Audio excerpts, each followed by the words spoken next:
This is my commandment, that you love one another as I have loved you. No one has greater love than this, to lay down one's life for one's friends. You are my friend. I do not call you servants any longer, because the servant does not know what the master is doing. But I have called you friends, because I have made known to you everything that I have heard from my Father. This is the gospel of our Savior. Praise to you, Lord Christ.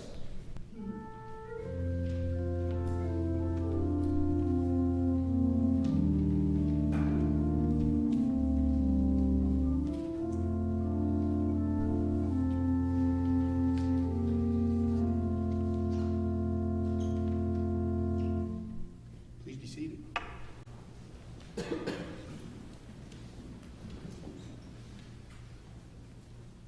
So in the mid-1700s, across the fields of an 1,800-acre farm known as Cedartown Plantation, just 20 miles north of Rehoboth Beach, a 15-year-old boy trying to make sense of the world may very well have heard the voices of his known companion in the fields for this simple yet profound refrain, which went something like this.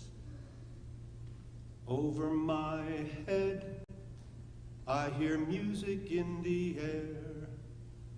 Over my head, I hear music in the air. Over my head, I hear music in the air. There must be a God somewhere. Sold his family plantation along with Absalom's mother and siblings, and decided to move to Philadelphia, taking his young slave Jones to begin a new life as an entrepreneur in what was then the largest city in the colonies. Wynkoop, a vestryman at St. Peter's on Pine Street, quickly established himself in the life of the city and owned a large mercantile business trading in sugar, rum, and goods from Europe.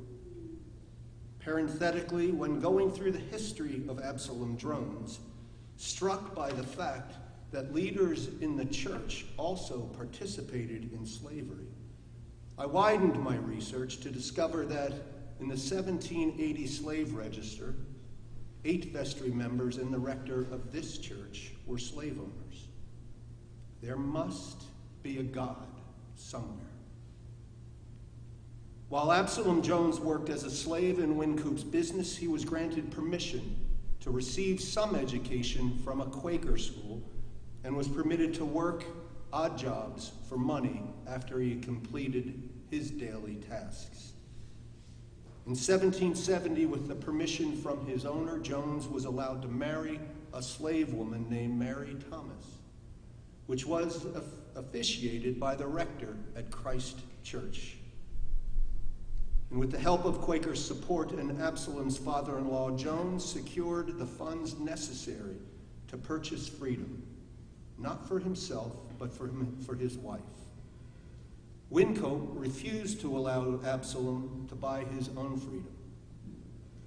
And when the War for Independence began, Jones's owner left Philadelphia to avoid the growing partisan tensions and returned to Delaware. He left Absalom in Philadelphia to continue to work in the Wynkoop's store. The year is 1776. Absalom Jones, a slave owned by an absentee owner, living in a city where liberty, justice, and freedom are not just philosophical constructs. We hold these truths to be self-evident, that all men are created equal, that they are endowed by their Creator with certain unalienable rights, that among these are life, liberty, and the pursuit of happiness. These words, penned by fellow parishioners of Jones at St. Peter's, must have stirred up that refrain heard in the fields throughout the colonies and wherever else there is injustice, oppression, prejudice, and inequality. There must be a God somewhere. Well, Jones spent the rest of his life in pursuit of that God and those aspirational dreams. And although Wyncote refused, Absalom kept asking to buy his freedom.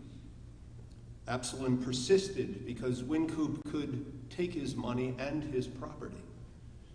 And finally, in 1784, Benjamin Wyncote manumitted or released Absalom and paid him for his services. Securing his freedom, Absalom started attending St. George's Methodist Episcopal Church, where he met Richard Allen, who had also been enslaved in Delaware. And as lay preachers, Jones